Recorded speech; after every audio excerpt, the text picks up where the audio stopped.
It's Snowball time, the UK's favourite Christmas cocktail. I say every year, we don't faff around with making our own eggnog.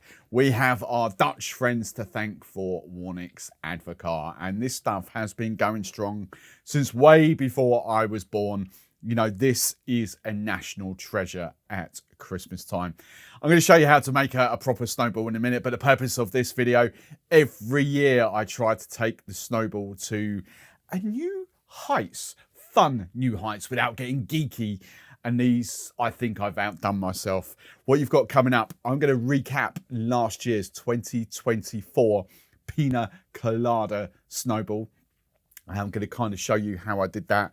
But I think I have trumped it this year with these three. Stay tuned at the end of the video where I'm going to reveal which one of these is actually my favourite. But let's dive in. Now, if you've never heard of a snowball, let me just educate you of how to flipping make this. And if you are a younger bartender, because this is voice of experience talking here, I had a hate on the snowball for years and years.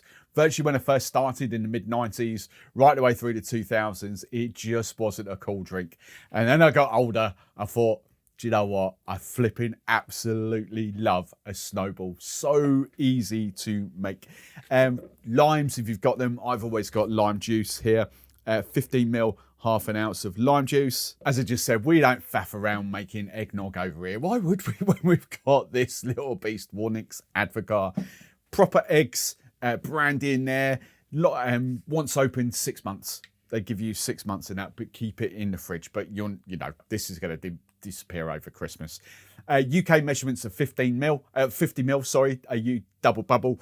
I just go, because I like to go US. I like US measurements better than UK. I'm going for, wrong end again, 45 mil, 1.5 ounces of this. Look at that. Quick stir, literally just to combine those two together very quickly. And then we simply top up with lemonade. Look, I'm being honest here.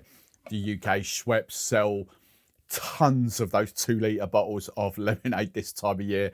They do it in the summer for Pims, although that's dying off. But Snowballs, you know, it's just huge. But we've got Fever Tree, the little cans here. Just top up. This is our lemonade here in the UK. We have got some variations coming, don't worry. And that is so goddamn tasty to drink. It is fun. You know, this is like liquid, boozy custard. That's all it is. It's custard liqueur. But oh my God, that has sparked a Christmas tradition like no other here. But as you've seen, we've got more of these snowball variations coming. So let's get going. Let's see which one of these is going to become the 2025 All-Star Snowball. So let's quickly recap my favourite snowball from last year. And this is what I called my Pina Colada Snowball because it coincided with like the time that I could get a ready supply of plant-raised cut and dry coconut rum. It's basically rum that's been cut back with actual coconut water. But it's got a lovely sort of chocolatey note to it. Now, remember, these snowballs shouldn't be that boozy. So I just went 30 ml, 1 ounce of the cut and dry. Then 15 ml, half an ounce of lime juice. Then it's your Warnick's Advocaat. Remember to give it a damn good shake before you use it and keep it in the fridge. 50 ml UK, I'm going 45 ml, 1.5 ounces, because I just like using US measurements. Quick stir just to combine those ingredients, no need to shake. And then this is where the pineapple came from. I was a little bit disappointed that Franklin's and Sons didn't become more mass market and easier to get, but hey ho, you know, you can get cases of 24. Trade easily, but people at home. But, you know, I just think it'd be much better if they just went smaller packs and went for the home market. But hey, so yeah, just top up with this pineapple and almond soda. And that is still really delicious. You definitely don't mistake that for pineapple and coconut. But the thing I loved about it was that little chocolatey note from that rum, the plant-raised cut and dry. It just works beautifully well with the Advocaat. It's a little bit boozier, obviously, than a normal snowball. But that's still fantastic. But let's move on to this year's entries. And the first of which is a rhubarb and ginger snowball. And this just works fantastically well. We are going to be making it with the halfpenny rhubarb gin, which is basically it's proper rhubarb gin that's actually been cut back. Instead of being cut back to bottling strength, with water like 99.9% of most gins out there. This is actually cut back with rhubarb juice. So there's no flavourings or anything like that. It's just proper rhubarb, and this is really, really good. So we're going for 30ml, 1 ounce of a rhubarb gin. Now this is completely up to you, but I'm going to make this just a touch more gingery with the addition of Dutch Barnes ginger vodka. You don't have to do this. We have got ginger ale coming, so that is our mixer. But I just love this stuff. Absolutely adore it. Just 15ml, half an ounce. We get it on the close-up. Look at all that. The colour of that for the fresh ginger. Then we want our lime juice, so 15ml, half an ounce of that. Then we're back to our Warnix Advocaat with an N at the end, not a C, for years and years, decades. I thought it was Warnix with a C at the end, but it's not. It's Ninx, Warnix.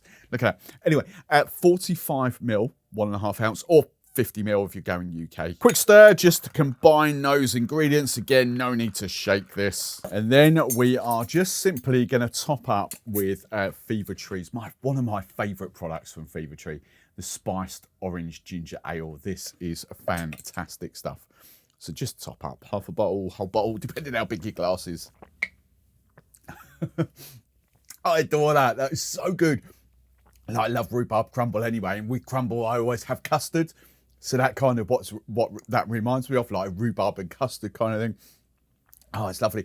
The ginger is there. I'll tell you what might be a good little riff on this as well.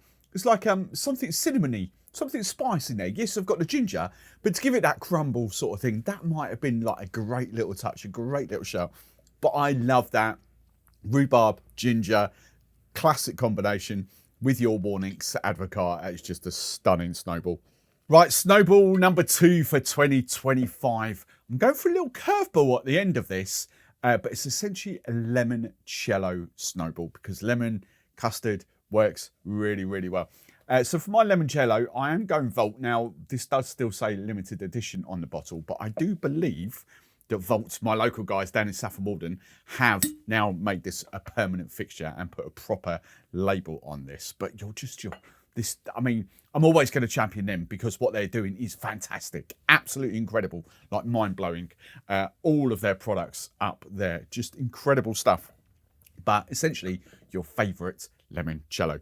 30ml, 1 ounce. This isn't even that boozy, but it's just lovely. Now, if you wanted to bump that up just very slightly, this product would be fantastic for this.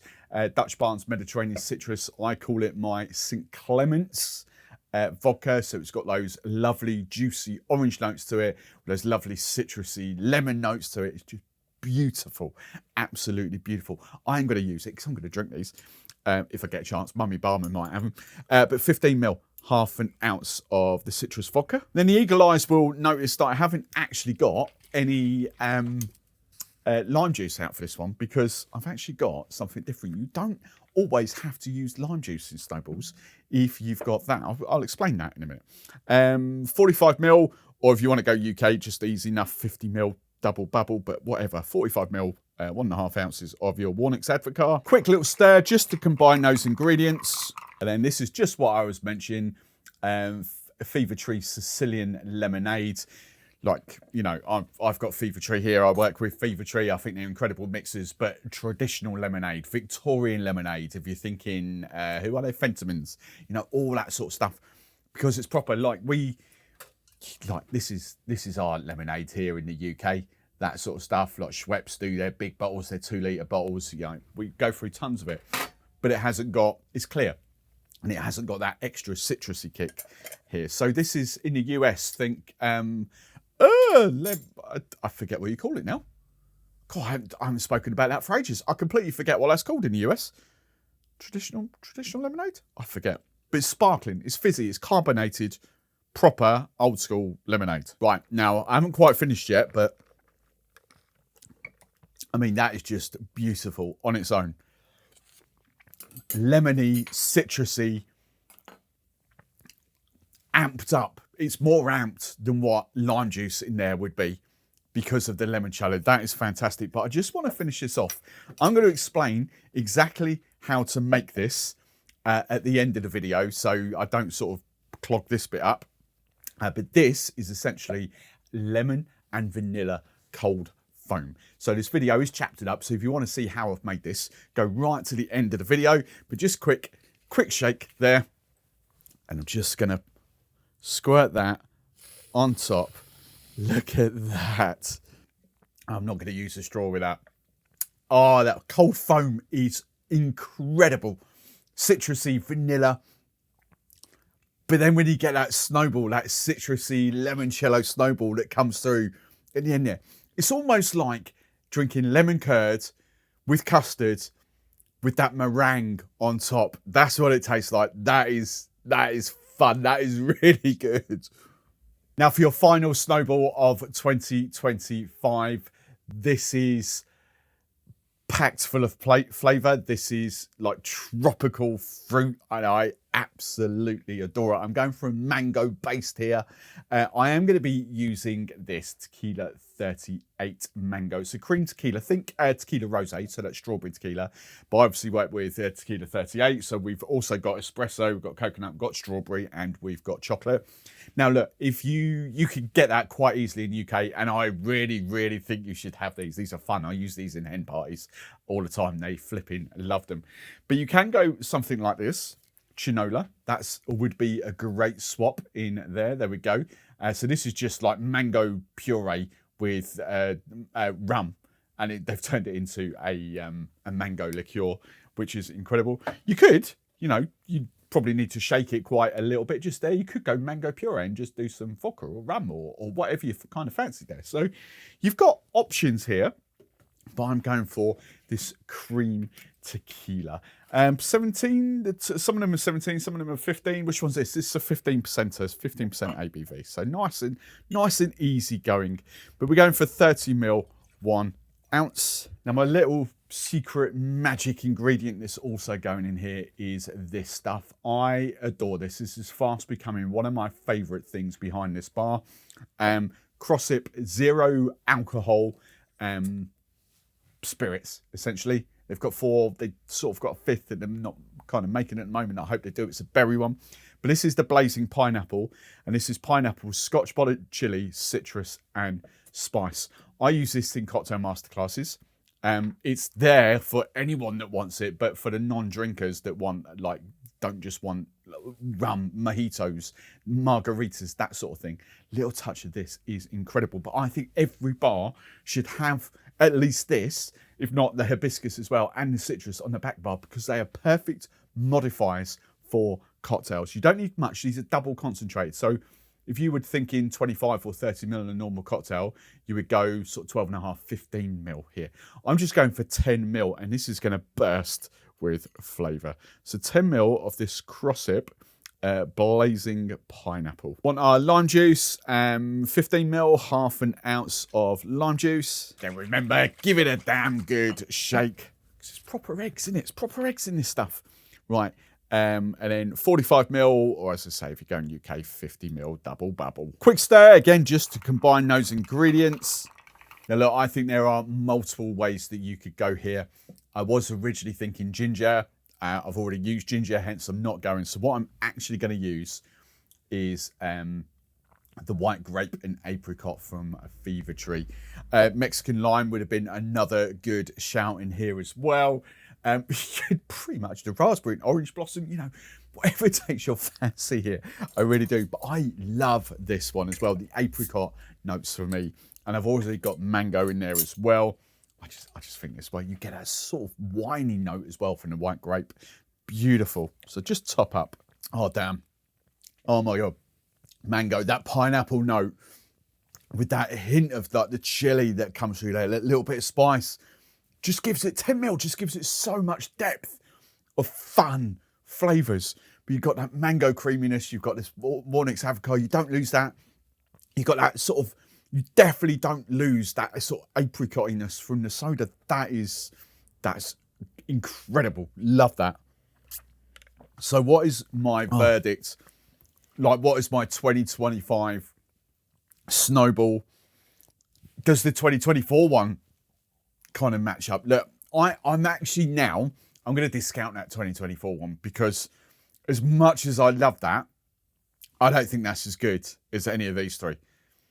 I don't. I probably might, my palate might have changed. I might swap that to a normal sort of coconut rum instead of Plantaray to get rid of those sort of chocolatey notes. That is delicious, but I don't think it stacks up there. So we're going to discount 2024. You're forgotten. Now we're left with these three. I'm beating around the bush here. I think I have got a winner, but it's very close. In third place, as fantastic as this is, rhubarb and ginger, it's so flipping tasty. It just doesn't compete with the other two. But I am finishing that, and I'm making another one of those. I might have made it a little bit too strong. The 30ml might have been a little bit too much booze. That's possibly why. Snowballs inherently, same with that one, the Pina Colada one. Snowballs are inherently easy drinking. So if I'd used slightly less rhubarb, slightly less alcohol, that might have actually been in with a really good shout. So my winner is going to come from one of these two. And look, if I'm scoring these out of 10, one of these here is like a 9. I'm not going to say a 10 because we're going to try and beat it next year, 2026, obviously. One of these here is like a 9.8. And one of these here is like a 9.7, probably and a half. It's so close. I think I have to go, just for my own palate, I think I have to go for the mango, the totally tropical one with the pineapple. But this limoncello one with that cold foam on top is flipping to die for. On another day, I might actually go the other way on that. I might actually go for the limoncello over the coconut, over the mango. But I think I have to give it to the mango. That mango is fan-flipping-tastic. Well, let's just show you how I made this cold foam. To do this, you're obviously going to want one of your cream whippers. This is nice and cheap from Drink Stuff, 20 quid. It saves spending like nearly 100 quid on, I was going to say proper ones, but the litre ones. This is proper. This is just a Drink Stuff own brand, and it's 500ml instead of a litre, which is perfect for home bars, for smaller coffee shops, smaller pubs and bars. Brilliant. 20 quid, that's all that costs. So we need some of our gas cream chargers as well. So we've got one of those there. Now, I typically do a 1 to 4, 1 to 6, 1 to 7 ratio for this. Brands like Monin champion this. I've seen Monin, like, they fluctuate, but I've seen Monin do 1 to 4 quite a lot. And I think that's a little bit too sweet for me, but they are fun. You know, sweet is fun. But I just cut it back 1 to sort of 6 ratio. The key ingredient is skimmed milk. Okay, it's lighter. Scientists need to tell you why, but it's got more proteins in it to be more stable. When you, I don't know, I don't understand all that malarkey, but skimmed milk is what you need for this sort of stuff. So, bearing in mind, I'm just going to make a little bit here. I don't need to do a whole 500ml of this, but just kind of, you know, play about 1 to 6 sort of ratio is kind of perfect, I think. Anyway, so just go 60ml skimmed milk there. Now, instead of using, because I wanted this citrusy note, instead of using like lemon juice, which might curdle, not tried it, but I'm guessing it might sort of curdle go. Got products like this super sour, distilled citrus, really easy to get, long life, shelf stable citrus, quite cheap. Would I use that in daiquiris? No, because I do like proper lime juice in daiquiris. Would I use that in any other cocktail that uses like citrus, where you've got mixers involved and other juices involved? Yes, absolutely, 100% there. Bearing in mind, this is not sweet, okay? So when I'm saying 1 to 6, I don't really include this. This is just adjust to taste. So for my 16ml in there, I'm actually going for 15ml, half an ounce of this citrus. Now, you could have done anything really for the sweetness, but I think vanilla and citrus is a great combo anyway. So, and this is my 1 to 6. So I've done 60ml of milk. So I'm going to do 10ml of vanilla syrup. Right, now just going to chuck all that into my cream whipper. Screw on the lid, or whatever this bit's called. Make sure it's nice and tight. Then cream charger goes in that little bit, and you just screw that in, and then hopefully we'll get the... Yeah. There you go. Did you hear that? Then quick shake, and that should be ready to go. Perfect. Oh, that's come out like Mr. Whippy. We like that. Look at that. Look, there we go. Proper whipped skimmed milk. Cold foam's lovely. Oh, that tastes so good as well.